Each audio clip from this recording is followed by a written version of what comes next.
Alors, j'ai pas écouté le discours d'Emmanuel Macron, je travaillais sur d'autres dossiers, mais je suis au courant évidemment du résultat des élections aussi bien en France qu'en Guadeloupe, et aux Abymes d'ailleurs. Et bon, il n'y a pas de surprise pour ma part. Hein.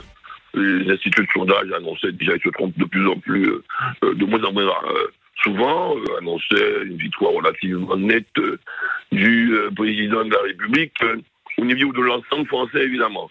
Bon, en Guadeloupe, j'avais prévu 2 tiers, 1 tiers pour madame Le Pen. Je crois que c'est à peu près ça, hein, un peu plus peut-être.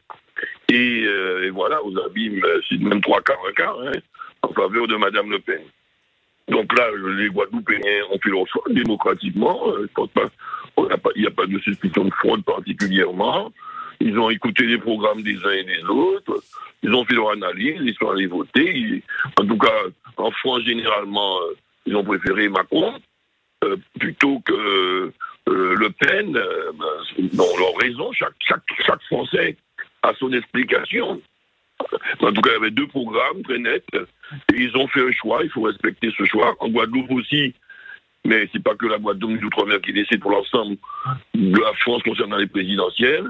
Ils ont fait un choix contraire, hein, très nettement en faveur de madame Le Pen. Et là, il faut aussi respecter ce choix des Guadeloupéens. Madame Le Pen est acceptée par les institutions comme étant en règle avec les règles démocratiques. Son élection, sa candidature n'a pas été contestée par personne ni par le Conseil constitutionnel. Donc, elle faisait partie du lot des républicains qui se soumettaient au suffrage des Français. Et en Guadeloupe, je respecte donc le choix, vote des amis, c'est pas le mien. Moi, j'ai voté pour ma part, pour M. Macron. Au 2e tour, au 1er tour, évidemment, Mélenchon, ma fille et moi, parce que j'avais sa procuration et ses instructions. On a voté Mélenchon au 1er tour, nettement, et appelé à voter très nettement, inciter les autres à voter pour Mélenchon. Progressiste, antiraciste, humaniste, écologiste à la fois, et républicain. Malheureusement, si ça avait tenu cas la Guadeloupe et les Outre-mer, il serait élu au 1er tour. Mais encore une fois, c'est l'ensemble français. Et il faut accepter les règles. Et donc, je salue cette victoire de M. Macron. J'espère que son 2e mandat sera meilleur que le premier, notamment sur les questions sociales et surtout sur les questions écologistes, notamment la lutte contre le réchauffement climatique et les questions sociales par rapport à la prise en compte des personnes les plus pauvres, précaires de notre société, et par aussi l'abandon de cette obligation vaccinale, en tout cas pour la Guadeloupe, et comme le réclame pratiquement l'ensemble des élus guadeloupéens, et qu'on puisse aussi ne pas arrêter de sanctionner les professionnels qui le sont à cause de cette obligation vaccinale qu'ils refusent personnellement, et qu'on puisse aussi rembourser les sommes qui ont, selon moi, injustement, et de façon complètement absurde et méchante, leur ont été soustraits depuis cette obligation vaccinale locale. Éric Donc moi, Jalton... j'espère, ce sont des vœux que je formule, et pour que les choses aillent mieux, ou moins bien, ou plus mieux, ou moins mal, pour la Guadeloupe et pour l'ensemble français. Il faut toujours espérer, garder l'espoir en l'homme. Personne n'est parfait, tout le monde est perfectible, c'est valable pour M. Macron comme pour Mme Le Pen. Éric Jalton, on connaît votre antériorité politique. Expliquez-moi un petit peu ce qui s'est passé, cet effondrement de la confiance, on dira, en nos hommes politiques. Parce que moi, je me rappelle de ma tendre jeunesse où quand un maire donnait une consigne de vote, en général, elle était suivie, cette consigne. Et aujourd'hui, on voit nos politiques donner des consignes et qui ne sont absolument pas suivies dans les faits. Que s'est-il passé durant toutes ces années? Comme vous dites avant, il y avait le chef de famille, c'était le père ou la mère, ou les deux. Et quand il donnait une instruction, tout le monde votait dans le sens sans poser de questions. On n'osait pas contredire le chef de famille. Hein? OK. Et maintenant, c'est plus le cas. C'est plus le cas. Les gens font des votes. Pour chaque élection, ils peuvent vous élire ou plébisciter pour une élection. Après, ils ne suivent pas vos choix pour une autre élection. OK. Et ensuite, ils revotent pour vous. Donc ça, c'est connu. Hein? C'est pas nouveau. C'est en Guadeloupe, mais c'est aussi dans d'autres pays, notamment sur l'ensemble hexagonal français. Donc c'est l'évolution des choses. Les gens sont directement en contact avec l'information, les réseaux sociaux. Ils s'en font une idée sans avoir demandé à papa et maman l'autorisation de faire ça aussi, etc. Hein. Et parfois, les parents votent pour leurs enfants. Ils sont parfois influencés, mais par l'intérêt de leurs enfants, ils ont commencé à suivre. Votre fille vous a dit pour qui voter, Éric Jalton?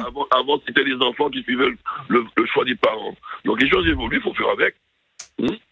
Votre fille vous a dit pour qui voter, du coup? Ah oui, ma fille m'a dit, c'est pas moi qui lui ai imposé quoi que ce soit. Et si elle vous avait dit, le contraire, est-ce que vous auriez fait le contraire? Elle était ravie que nous soyons en phase.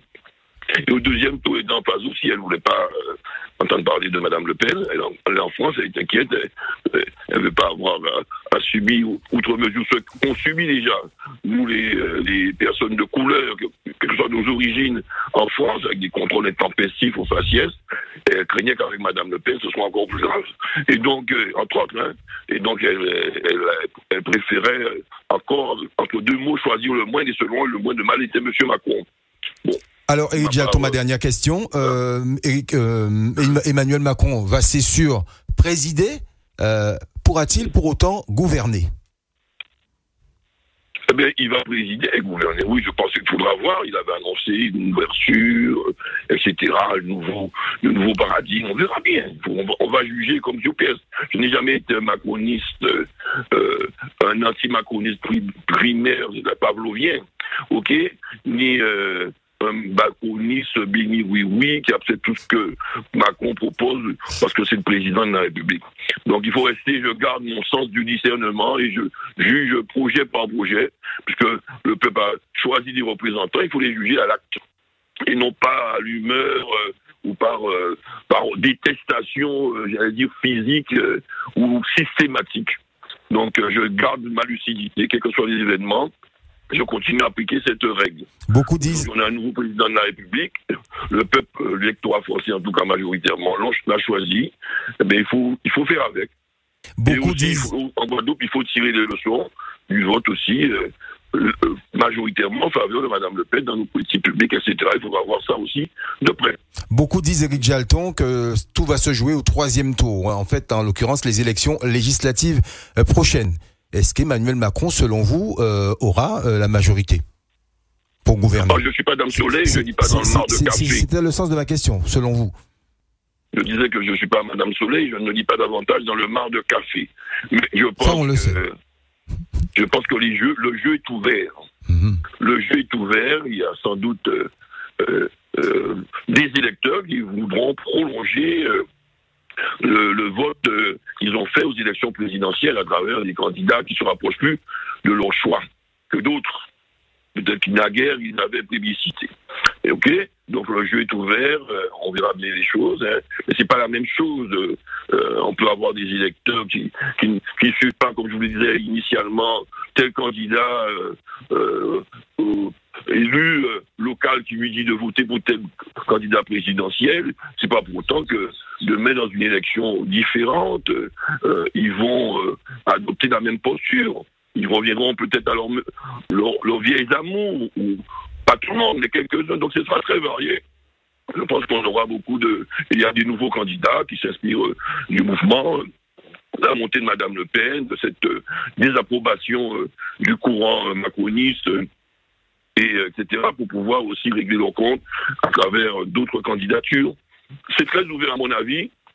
Ce que je voudrais dire, puisque vous ne me questionnez pas là-dessus, c'est que j'ai regretté, et je regrette encore, que le mode électoral au niveau des élections présidentielles, dans le cadre de cette 5e République,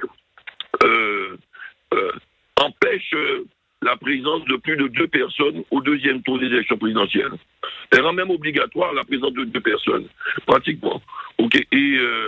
Mais pas plus. Alors que pour des élections municipales, on le voit dans beaucoup d'élections municipales, récemment la montée, il y avait 3 candidats au 2e tour. On le voit pour les élections législatives, on le voit pour les élections cantonales, départementales, plus précisément. On peut avoir des triangulaires, voire des quadrangulaires, mathématiquement, dès lors qu'un candidat qualifié pour le 2e tour a obtenu un peu plus de 12,5%.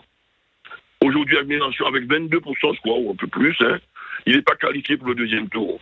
Imaginez que c'est la même règle appliquée aux municipales, aux législatives, aux départementales, tout appliqué aussi aux élections présidentielles. Nous aurions eu un 2e tour. Macron, Le Pen et Mélenchon, et la donne aurait été totalement différente. Je suis sûr que les résultats au niveau national et même au niveau local, aurait sans doute été très différent. Donc je prône et je milite pour modification de ce mode de scrutin électoral pour les élections présidentielles, qu'on puisse permettre aussi à tous les candidats ayant fait plus de 12,5% d'être qualifiés pour le second tour. Ce n'est pas le cas aujourd'hui, c'est bien regrettable.